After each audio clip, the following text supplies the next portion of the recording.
It's that time again, back to school for some and back to work for others. Yeah, that feeling of excitement for new beginnings, but also maybe just a touch of anxiety about what's ahead. Exactly. And that's exactly why we're doing this deep dive today. You know how faith can be a source of strength and guidance as we navigate this new season. Right. And specifically, we're looking at the wisdom of Proverbs 3.16 and some insights from a devotional text we've been looking at. And what I find so interesting is that these sources, they don't just talk about having like blind faith. Right. They actually offer practical steps and even specific prayers tailored for both students and working professionals. Yeah. It's fascinating how this material frames this time of year, Hmm. as a fresh slate, Hmm. a time for growth and positive change. Hmm. And it really emphasizes that idea of aligning your efforts with your faith. Okay, so let's get right into it.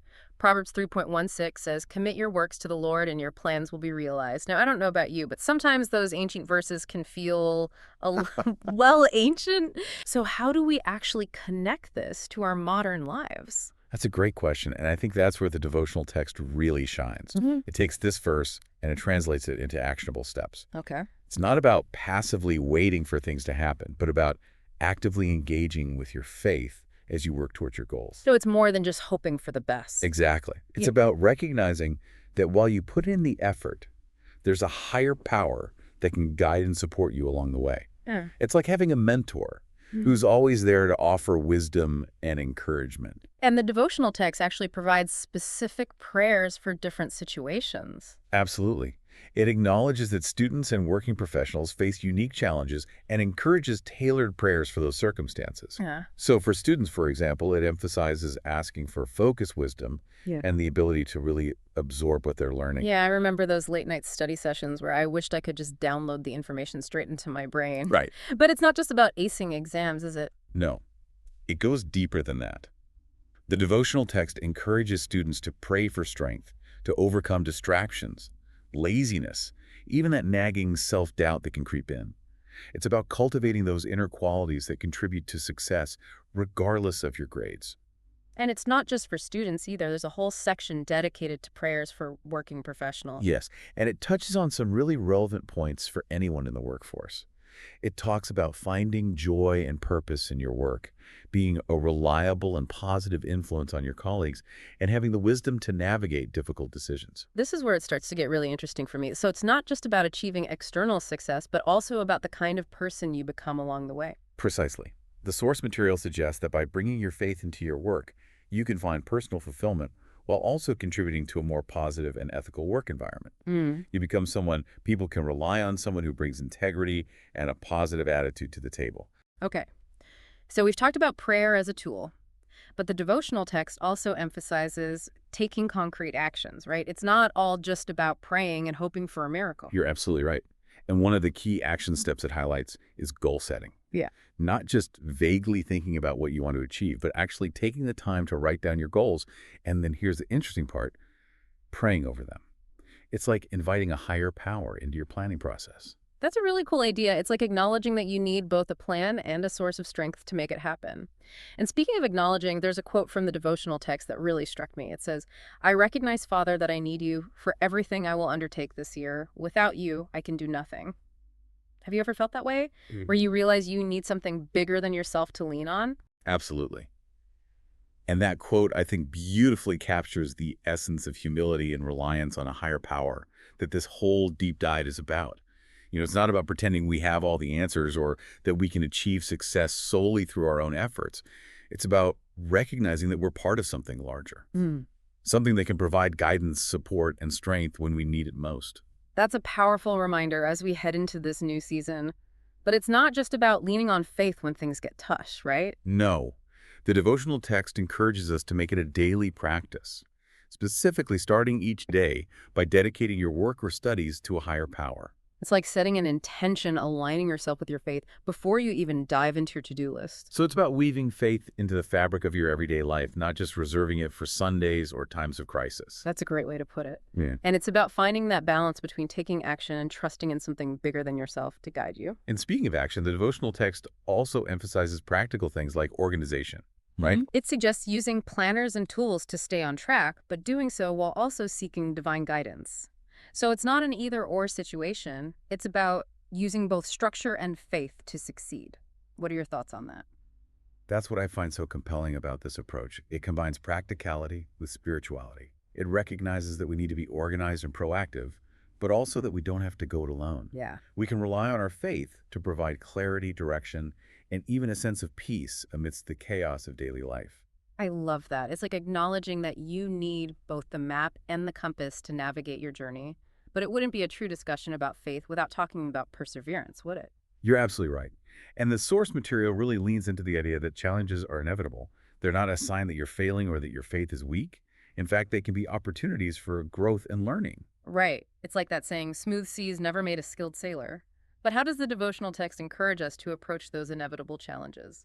It ties back to that powerful verse from Romans 8:28 that says, all things work together for good for those who are following their faith. Hmm. It's a reminder that even when things get tough, even when you face setbacks or detours, there's a bigger plan at play. And you're not alone in navigating those rough waters. That's so reassuring, especially when you're feeling overwhelmed or discouraged. But it's not suggesting we just passively accept whatever comes our way, is Yeah, it? no, not at all. It's about actively working towards your goals while trusting that even the setbacks can be part of a larger journey of growth and learning. I love that. So it's about finding that sweet spot between effort and surrender, between striving and trusting. Exactly. And that's where the real magic happens. But before we dive deeper into that, let's pause for a moment and consider what really resonates with you so far. What stands out to you from what we've discussed? Yes, I'd love to hear your thoughts on this. What's sparking your curiosity? What are you pondering as we explore this connection between faith and success? You know, it's interesting. We often think of success as like reaching a specific destination, a finish line. But Right. what if it's more about the journey itself? You Mm. know, the growth, the resilience we develop along the way. Yeah, I like that shifting perspective. It kind of takes the pressure off needing to have everything figured out Right. and allows for those inevitable, stumbles and detours. Exactly. And the source material actually touches on this. It emphasizes that success isn't just about those external achievements. Right. It's about aligning your efforts with your faith and values, Yeah. finding meaning in your work, and becoming the best version of yourself. So it's like a more holistic view of success, Yes. encompassing not just what you achieve, but also how you achieve it and who you become in the process. Yeah. And that resonates with me deeply. It's not about chasing that fleeting sense of accomplishment, but cultivating a deeper sense of purpose and fulfillment that comes from aligning your actions with your beliefs. Hmm. That brings us back to the idea of those actionable steps we were talking about. Right.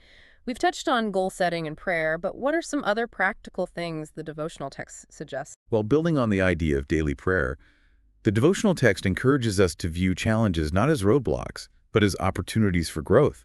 Hmm. It suggests that when we face difficulties, we should turn to our faith for guidance and strength.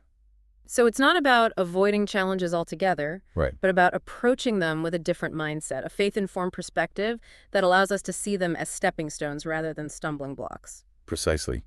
And this reminds me of a time when I was facing a particularly difficult decision at work. I felt overwhelmed and uncertain, but I remember the advice from the devotional text. I took some time to pray, to seek guidance from my faith, and it gave me a sense of peace and clarity that I hadn't felt before. Wow. That's a great example of how these principles can be applied in those real-life situations. It's not just a theoretical concept. It's a source of practical wisdom and support when we need it most. Absolutely. And it's not about expecting a miraculous solution to fall from the sky. Right.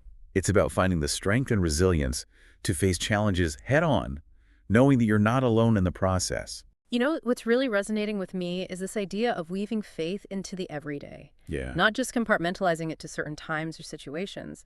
It's about bringing that sense of purpose and connection to everything you do, whether it's studying for a test, tackling a work project, or even just navigating the ups and downs of daily life. That's a beautiful way to put it. It's about finding that sweet spot where human effort meets divine inspiration, where hard work is infused with faith and purpose.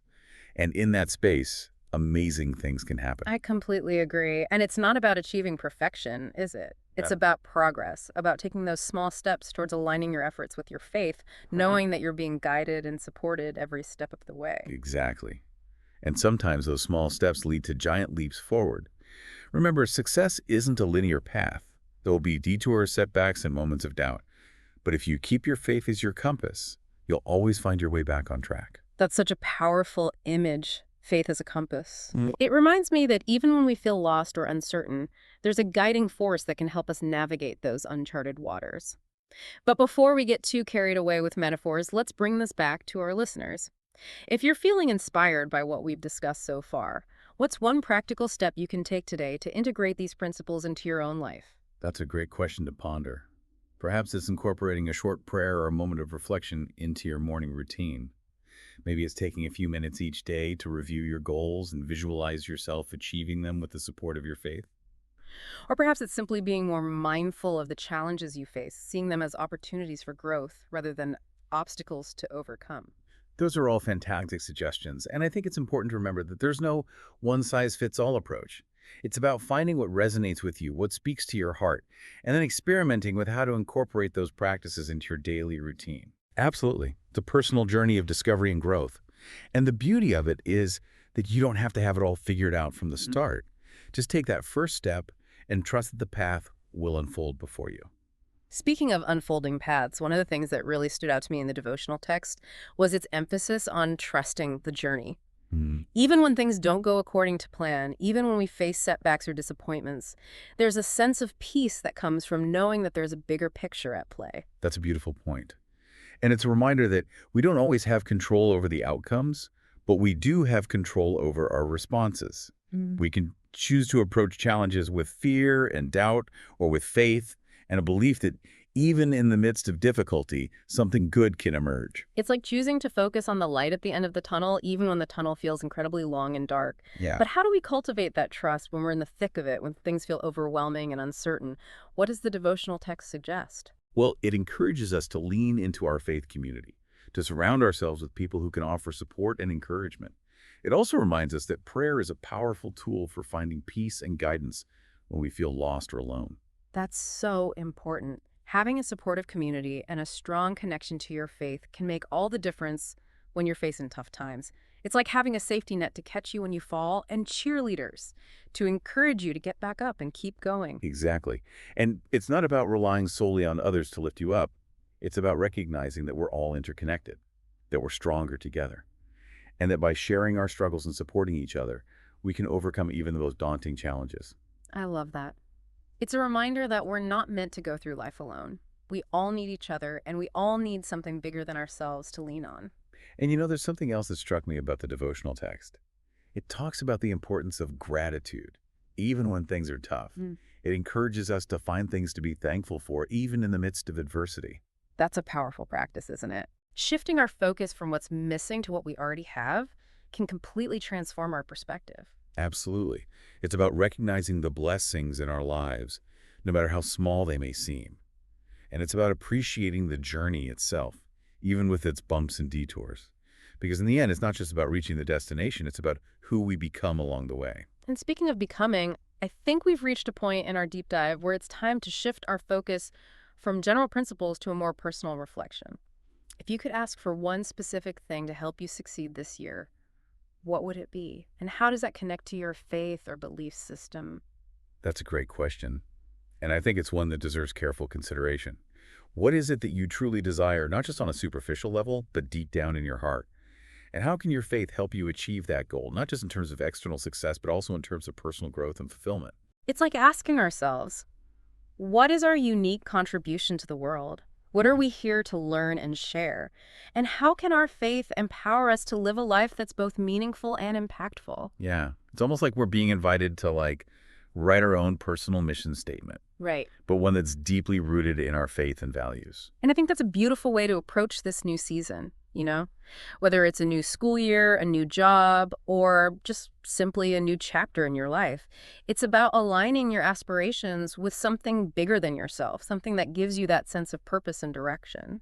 And it's not about having all the answers right now, is it? Right. It's about being open to the journey, to the possibility that things might unfold in ways we couldn't have predicted. You're absolutely right. And that's where trust comes in, trusting that even when we don't know the way, even when we feel lost or uncertain, there's a guiding force that's leading us towards our highest good.